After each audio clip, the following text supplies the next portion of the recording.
नमस्कार, मैं हूं रूपा पंडित और आप देख रहे हैं कारा न्यूज। उत्तर भारतीय सभा सेल के प्रदेश अध्यक्ष एवं महाराष्ट्र प्रदेश कांग्रेस कमेटी के महासचिव उमाकांत अग्निहोत्री, इनसे हमारे संवाददाता संजय मीरे, इन्होंने वर्तमान की राजनीति और छठ पूजा कार्यक्रम विशेष को लेकर बातचीत की है। आइए देखते हैं इनके बातचीत के अंश। दर्शकों नमस्कार। इस समय में कारा न्यूज की टीम उत्तर भारतीय सभा सेल के प्रदेश अध्यक्ष और महाराष्ट्र प्रदेश कांग्रेस कमेटी के महासचिव उमाकांत जी अग्निहोत्री के कार्यालय में आए हुए हैं। आइए आज खास बातचीत के दरमियान हम कई टॉपिक को लेके उनसे जरूर बातचीत करना चाहेंगे। इस समय में हम मौजूद है वर्धमान नगर के उस ऑफिस में जहाँ पे उमाकांत अग्निहोत्री जी इस समय पर कारा न्यूज के साथ जुड़ चुके हैं। उमाकांत जी, सबसे पहले आपको बहुत बहुत हम शुभकामनाएं देते हैं। और सर ये बताइए कि क्या कहना चाहते हो, वर्तमान की राजनीति जिस तरह से कामकाज कर रही है, इसको देख के कैसा महसूस हो रहा है, क्या कहना चाहते हो आप? सबसे पहले कारा न्यूज़ के सभी दर्शकों को और नागपुर के नगरवासियों को, विदर्भ के लोगों को, महाराष्ट्र के लोगों को आने वाले नवरात्रि की बहुत बहुत शुभकामनाएं। आपने एक बहुत अहम सवाल पूछा मेरे जी कि राजनीति जो अभी प्रेजेंट रूप में चल रही है महाराष्ट्र में, इसके बारे में क्या कहना चाहते हैं। इसके बारे में मुझे लगता है शायद कुछ कहने की ज़रूरत ही नहीं है। कहीं वो चीज़ जाती है जो दिखती नहीं है, और जो चीज़ हर गली में दिख रही है, हर मोहल्ले में दिख रही है, हर घर में दिख रही है, तो उसके बारे में क्या कहना। कह कह के थक चुके हैं। अब तो कहते कहते हम थक गए हैं, और जब हम कहते हैं तो मुंह बंद कर दिया जाता है।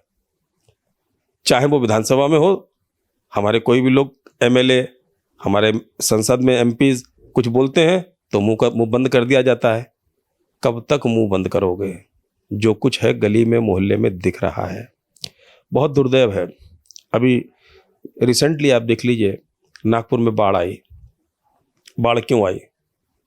लोग बोलते हैं कि बाढ़ के जवाबदार निसर्ग है, नैसर्गिक आपदा थी। वो नैसर्गिक आपदा थी, ये बात मानता हूं। बारिश किसी ने कराई ऐसा नहीं, लेकिन हाँ, बारिश का पानी जो निकल जाना था उसका अवरोध क्यों हुआ, उसके लिए महानगर पालिका जिम्मेदार है। उसके लिए नागपुर के जो प्रशासन है वो जिम्मेदार है। आज आप बताइए कि जहां से नाग नदी का उद्गम होता है, और जहाँ से नाग नदी पूरे नागपुर शहर से, अंबाझरी से होते हुए जो निकलती है और पारडी में जाके ख़त्म होती है, पूरे नागपुर शहर के नीचे से हो रही है। उस नाग नदी, जो नाम है नाग नदी, अब वो नदी नहीं रह गई, वो छोटा सा नाला हो गया।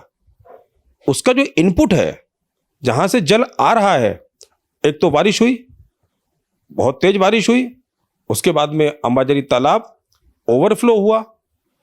अरे भाई, इतना बड़ा अंबाझरी तालाब है, इतनी बारिश है, आपने नागपुर शहर बना दिया, मेट्रो बना दी, सीमेंट की रोडें बना दी, बहुत अच्छी बातें बनाई आपने, हम उसके खिलाफ है ही नहीं। लेकिन इसके साथ साथ ड्रेनेज की व्यवस्था कहाँ है? क्या आप नॉन टेक्निकल लोग हैं? एक तरफ आप नागपुर के विकास की बात करते हैं, और जिस चीज से इस विकास का विनाश ना हो जाए उसकी चिंता आपको नहीं है क्या? इसका मतलब आप गैर जिम्मेदार लोग हैं। नागपुर महानगर पालिका गैर जिम्मेदार है, और नागपुर का प्रशासन गैर जिम्मेदार है, और सबसे बड़ी बात यह है, महाराष्ट्र की सरकार गैर जिम्मेदार है। और यहां जब आए नेता सायरन बजाते हुए, हूं सायरन बजाते हुए, बताते हुए कि हम मंत्री हैं, आए क्या के लिए? तो तुम जो बाढ़ पीड़ित लोग थे उनको मदद करने आए थे, या उनके जले पे नमक छिड़कने आए थे? लोगों के घरों में कमर तक पानी था, कितने लोगों की मौतें हो गई, लोगों की गाड़ियां पानी में डूब गई, और तुम उनको सहायता दे रहे हो 10,000 रुपए की। क्या तुम भीख दे रहे हो क्या उनको? शर्म आनी चाहिए ऐसे प्रशासन को, शर्म आनी चाहिए ऐसी सरकार को, और शर्म आनी चाहिए ऐसे चुने हुए जनप्रतिनिधियों को, जिनको उन्हीं लोगों ने चुन के दिया, जिनके घर में पानी भरा था, जिनके घर में उनके फ्रिज, टीवी, पलंग, उनके बुजुर्ग माँ बाप पानी में डूब गए थे। शर्म आनी चाहिए ऐसे लोगों को कि जिनके वोट पे वो नगर सेवक बने, जिनके वोट पे वो आमदार बने, जिनके वोट पे वो खासदार बने, और जिनके वोट पे आज महाराष्ट्र की सरकार है।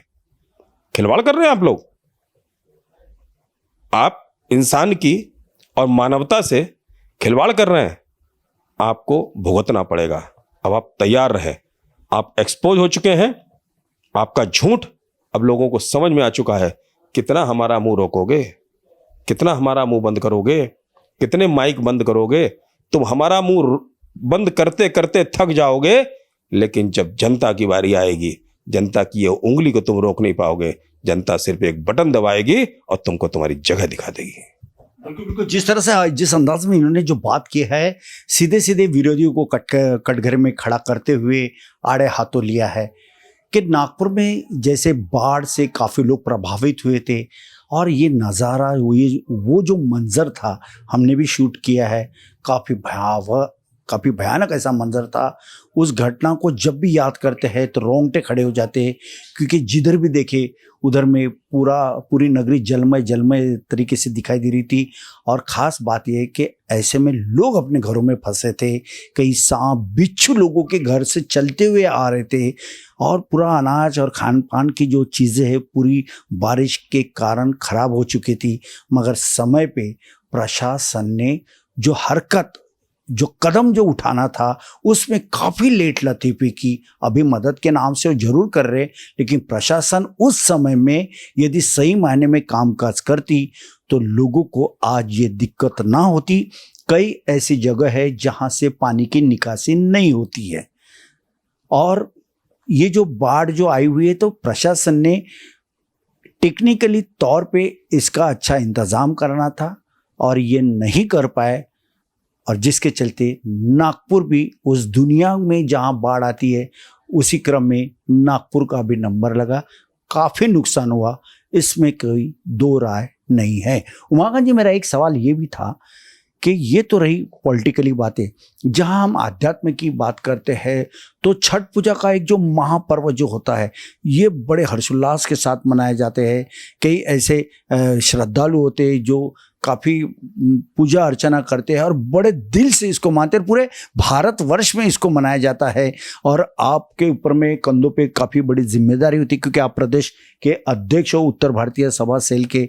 तो अभी आगे में जो ये छठ पूजा का जो आयोजन होगा वो किस प्रकार से होगा और कहाँ से लोग और कितना प्रतिशत लोगों का मिलता है, क्या कहना चाहते हो आप? और प्रशासन से और से मदद मिलती है या नहीं?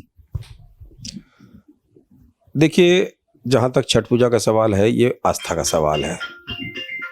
छठ पूजा बेसिकली बिहार, पूर्वी उत्तर प्रदेश, नेपाल साइड में और अभी तो हर जगह छठ पूजा मनाई जाती है। आप लोग देखते हो, क्योंकि आपके माध्यम से, समाचार पत्र के माध्यम से लोगों को जानकारी हुई और छठी मैया की शक्ति की सबको एहसास हुआ, अनुभूति हुई।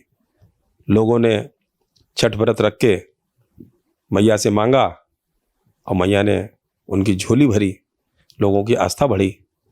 तो छठ पर्व नागपुर में भी उत्तर भारतीय सेल के माध्यम से, उत्तर भारतीय सभा के माध्यम से पिछले कई वर्षों से धूमधाम से कई जगह मनाया जाता है। जैसे अंबाझरी तालाब पे आप देखते हैं, उत्तर भारतीय सभा काफ़ी जोश से और काफ़ी हर्षोल्लास के साथ में छठ पूजा का आयोजन करते हैं। हमारे पूर्व नागपुर के लोग जो हैं वो कन्हान नदी पे छठ पूजा का आयोजन करते हैं। हजारों की संख्या में लोग होते हैं, माताएं, बहनें, छोटे छोटे बच्चे, छठ व्रतियाँ एक श्रद्धा के साथ में 3-4 दिन का उपवास रख के आते हैं। क्योंकि छठ पर्व एक ऐसा है, ये एक ऐसी पूजा है जो नदी और तालाब में ही हो सकती है, उसी के किनारे हो सकती है। क्योंकि जो छठ व्रतियाँ हैं 4 दिन उपवास रखती हैं और आखिरी दिन अर्घ देने के लिए सूर्य भगवान को नदी और तालाब के पास जाते हैं और अपना आधा शरीर पानी में डुबो कर रखते हैं। और जैसे ही सूर्यास्त होता है तब सूर्य भगवान को अर्घ देते हैं एक दिन पहले, और दूसरे दिन जैसे ही सूर्य उदय होता है सूर्य भगवान को अर्घ देते हैं। और जो आप देखते हैं कि छठ व्रतियाँ मांग भरती हैं और मांग काफ़ी लंबी भरती हैं यहाँ से, ऐसा वो एक प्रतीक है कि लंबी मांग का एक प्रतीक है ऐसा कि वो अपने पति की दीर्घ आयु और लंबी आयु की कामना छठ मैया से करती हैं। और छठ एक ऐसा त्यौहार है जिसमें डूबते हुए और उगते हुए दोनों सूरज की पूजा होती है। जबकि आजकल के आधुनिक युग में ऐसी कहावत है कि डूबते हुए सूरज को कोई सलाम नहीं करता। और छठ पूजा एक ऐसी पूजा है जिसमें जाति का बंधन नहीं है। आप बिहार में जाएंगे, आप पूर्वी उत्तर प्रदेश में जाएंगे, किसी भी जाति का व्यक्ति हो छठ पर्व मनाता है, छठ पूजा करता है। जैसे हमारे महाराष्ट्र में आपने बहुत अच्छी चीज देखी, लोकमान्य बाल गंगाधर तिलक जी ने एक जो पौधा रोपा था परेल में, मुंबई में गणपति स्थापना करके, और आज वो इतना बड़ा वटवृक्ष बन गया है, लाल बाग का राजा। आप देखिए हर जाति के लोग, हर संप्रदाय के लोग, हर भाषा भाषी लोग, पूरे संसार के लोग वहां पर आते हैं। और चाहे वो कितना बड़ा नेता हो, चाहे कितना बड़ा अभिनेता हो, और चाहे वो देश का सबसे रईस व्यक्ति हो, नंगे पैर अपनी पत्नी, बच्चों, बहू यानी कि पूरे परिवार के साथ में वहां जाते हैं। वहां एक ही चीज कही जाती है, दाता एक राम, भिखारी सारी दुनिया। लोग आस्था के साथ जाते हैं और गणपति बप्पा उनकी झोली भरते हैं। ऐसे ही छठ पर्व जो मनाया जाता है तो सब लोग उपवास रखते हैं, कुछ लोग अर्घ देते हैं और छठ मैया से जो जो मांगते हैं सब कुछ उनको मिलता है। मैं पिछले कई वर्षों से उत्तर भारतीय सभा का राष्ट्रीय कार्यकारी अध्यक्ष होने के नाते और कांग्रेस का उत्तर भारतीय सेल का महाराष्ट्र प्रदेश का अध्यक्ष होने के नाते छठ पर्व का आयोजन करवाता हूँ। तकरीबन 17-18 जगह आयोजन होता है और सब जगह व्यवस्था होती है, निःशुल्क व्यवस्था होती है। हमने इसके लिए छठ व्रतियों के लिए लोहे के घाट भी बनवाए हैं, प्रसाद की भी मुफ्त व्यवस्था करते हैं, पूजा में जो भी सामग्री लगती है उसकी मुफ्त व्यवस्था करते हैं, आने जाने की मुफ्त व्यवस्था करते हैं, पब्लिक अनाउंसमेंट सिस्टम होता है और काफ़ी चीज़ें होती हैं जो आप लोग अपने कैमरे के माध्यम से लोगों को पिछले कई सालों से दिखा रहे हैं। और बस छठ मैया से एक ही प्रार्थना करते हैं कि सब लोग एक साथ रहें, नफरत छोड़ें, खुशियों के साथ रहें, और कैसे हमारा हिंदुस्तान, कैसे हमारा महाराष्ट्र आगे जाए, यही मैं कामना करता हूं। और आने वाले छठ पर्व पे आज तो सिर्फ इतनी जानकारी दी है।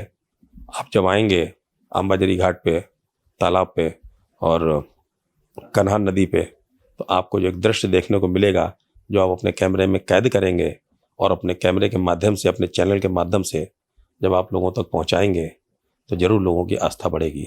यही शुभकामनाएं देता हूं मैं लोगों को। तो दर्शकों, आप थे इस समय में हमारे साथ में जुड़ चुके उमाकांत अग्निहोत्री जी, जो कि उत्तर भारतीय सभा के प्रदेश अध्यक्ष के साथ साथ महाराष्ट्र प्रदेश कांग्रेस कमेटी के महासचिव भी है। उन्होंने प्रशासन किस तरह से कामकाज कर रहा है, वर्तमान की राजनीति किस तरह से कामकाज कर रही है, और आने वाले दिनों में जो छठ पूजा का जो आयोजन शानदार तरीके से किया जाने वाला है वो किस प्रकार का होगा, इसके ऊपर में उन्होंने तमाम बातों के ऊपर में जो हमने सवाल पूछे उसके सही और सटीक जवाब दिए। और अंत में उन्होंने सबसे आखिरी का अच्छी एक वर्डिंग कही है कि इस पूरे भारतवर्ष में जितने लोग हैं, ये जनता है, वो सब खुशहाल हो, सबके ऊपर में असीम कृपा भगवान की होना चाहिए। और छठ पूजा ये महज उत्तर भारतीय नहीं बल्कि हर जाति धर्म समाज के पंथ, चाहे बिहार हो, महाराष्ट्र हो या महाराष्ट्र के कई ऐसे सिटीज़ हो, वहाँ पे ये बहुत शानदार तरीके से छठ पूजा मनाई जाती है। उनकी शुभकामनाएं उन्होंने दी है और हम कारा न्यूज़ के चैनल से उन तमाम हमारे उत्तर भारतीय भाई बहनों के लिए यही कहना चाहते हैं कि ज्योत से ज्योत जलाते चलो, प्रेम की गंगा बहाते चलो, प्रेम की गंगा बहाते चलो। तो दर्शकों, इस समय हमारे साथ में थे उमाकांत अग्निहोत्री जी। अगली बार फिर ऐसी किसी विषय को लेकर फिर हम आपसे रूबरू करवाएंगे उमाकांत अग्निहोत्री इन्हें। तब तक दीजिए मुझे इजाजत। आप देखते रहिए आपका अपना पसंदीदा न्यूज चैनल कारा न्यूज़ नागपुर। नमस्कार।